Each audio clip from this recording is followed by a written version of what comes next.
mấy đâm bái vẹt khai màu khai nó tầm lang vẹt khai không lang từ tới lui hiện sợ này chân tới bữa này trong nhầm ấy bông chun tới bàn mà nói mà ấy nhưng cái tha cô nhầm ấy đã mưa sẽ nó thế tọt sang nhầm ấy mưa tình nụ nụ cái nọ tọt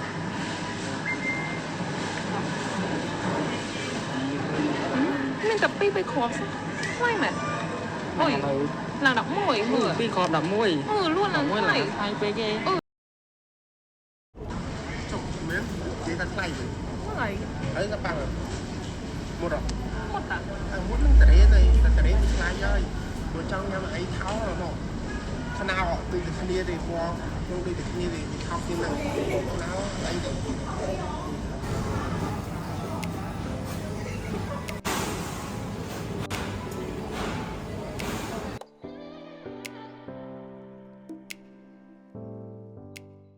อันนี้ตำติ๊กกับมอนซ่า sao cái phải khó này cái phải anh ấy cái phải hai gồng hộp quá cái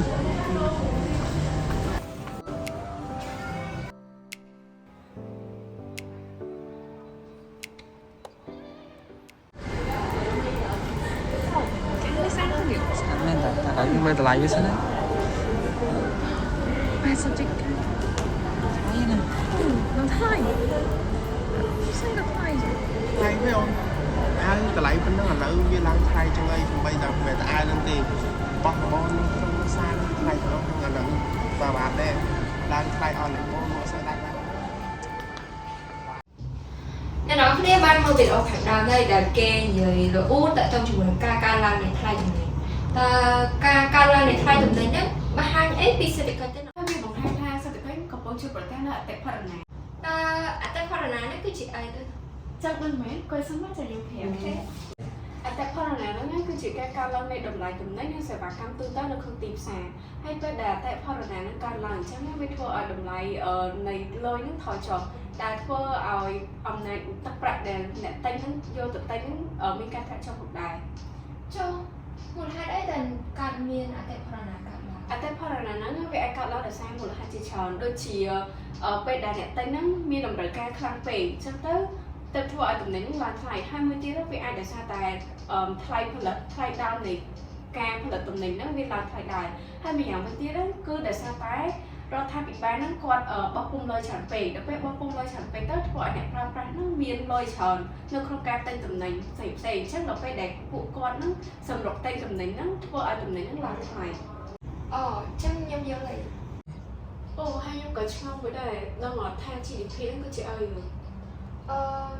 GDP ឬក៏ផលិតផលក្នុងស្រុកសរុបគឺជាទំហំនៃទឹកប្រាក់នៃការផលិតនិងឬក៏សេវាកម្មផ្សេងៗនៅក្នុងប្រទេសមួយក្នុងរយៈពេលជាក់លាក់ហើយវាក៏បង្ហាញពីទំហំស្ថានភាពសេដ្ឋកិច្ចរបស់ប្រទេសមួយនោះផងដែរហើយđang ngọt tha ở GDP ហើយ inflation ហ្នឹងវាមានទំនាក់ទំនងគ្នាមិនដែរសម្រាប់ទំនាក់ទំនងរវាង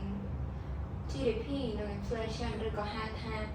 ទំនាក់ទំនងរវាងផលិតផលក្នុងស្រុកឬក៏អតិផរណា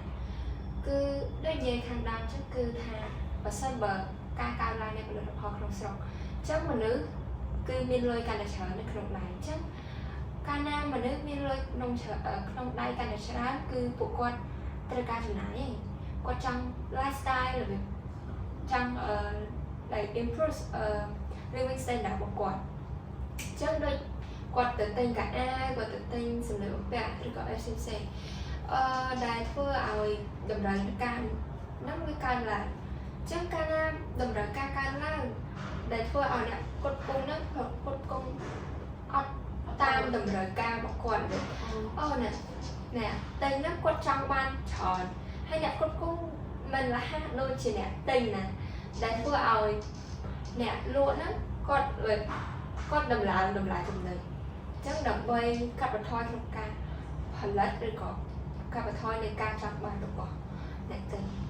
ដែលវាជាកត្តាមួយដែលកាត់បន្ថយនៃការប្រើប្រាស់របស់អ្នកប្រើប្រាស់ហើយវាក៏បង្កើតឲ្យមាននៅអតិផរណាផងដែរនេះគឺជាការបង្ហាញរវាងទំនាក់ទំនងអតិពលផលិតផលក្នុងស្រុក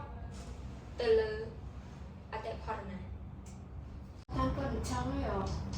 ấy nhưng cách tha mình mến thầm tài GDP นั้นแบบเป็นอัติปอตเลย inflation ในประเทศอัตราพอร์ตนั้นก็เป็นอัติปอตเลยผลิตภัณฑ์ของสองของได้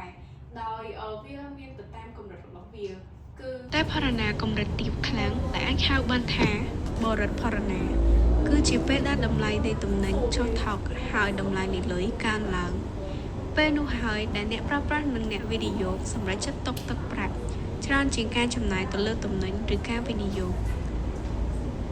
ហេតុនេះក៏បានធ្វើឲ្យផលិតផលក្នុងស្រុកសរុបមានការថយចុះដោយសារតែចរន្តសាច់ប្រាក់ដែលចូលទៅក្នុងសេដ្ឋកិច្ចមានចំនួនតិចជាងមុនព្រឹត្តិការណ៍នេះបានកើតឡើងនៅក្នុងប្រទេសកម្ពុជាយើងដែរពោលគឺនៅឆ្នាំ2009អត្រាកំណើនសេដ្ឋកិច្ចកម្ពុជាមានបរិបទផរណាដក 0.7% ដែលធ្វើឲ្យកំណើនផលិតផលក្នុងស្រុកធ្លាក់ចុះមកនៅត្រឹមតែ 4.1% ប៉ុណ្ណោះម្យ៉ាងវិញទៀតនៅពេលដែលកម្រិតអតិផរណាទាបល្មមគឺវាល្អដល់សេដ្ឋកិច្ចពីព្រោះថាតម្លៃទំនិញមិនសូវថ្លៃខ្លាំងហើយធ្វើឲ្យអ្នកវិនិយោគមានលទ្ធភាពដាក់ទុនបន្ថែមទៅលើពាណិជ្ជកម្មផ្សេងៗតែធ្វើឲ្យវិនិយោគិនអាចទទួលបានផលចំណេញច្រើនជាងការទុកប្រាក់មិនវិនិយោគព្រោះថាវានឹងថយចុះតម្លៃទាំងនេះធ្វើឲ្យមានលំហូរសាច់ប្រាក់ច្រើនទៅក្នុងសេដ្ឋកិច្ចដែលធ្វើឲ្យមានកំណើនផលិតផលក្នុងស្រុកនិងធ្វើឲ្យវាកើនឡើងផងដែរជាក់ស្ដែងនៅក្នុងឆ្នាំ2019ប្រទេសកម្ពុជា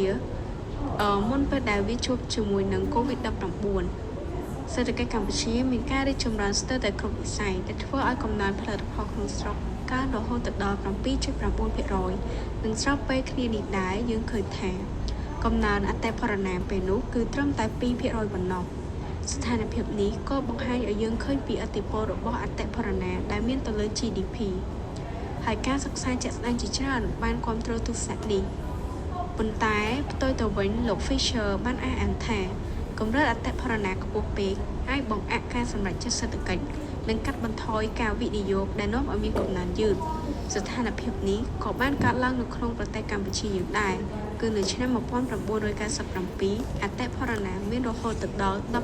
10.5% ហើយផលិតផលក្នុងស្រុកគឺធ្លាក់មកនៅត្រឹមតែ 4% ប៉ុណ្ណោះកត្តាដែលធ្វើឲ្យទំនិញឡើងថ្លៃខ្លាំងនោះគឺស្ថានភាពនៅក្នុងប្រទេស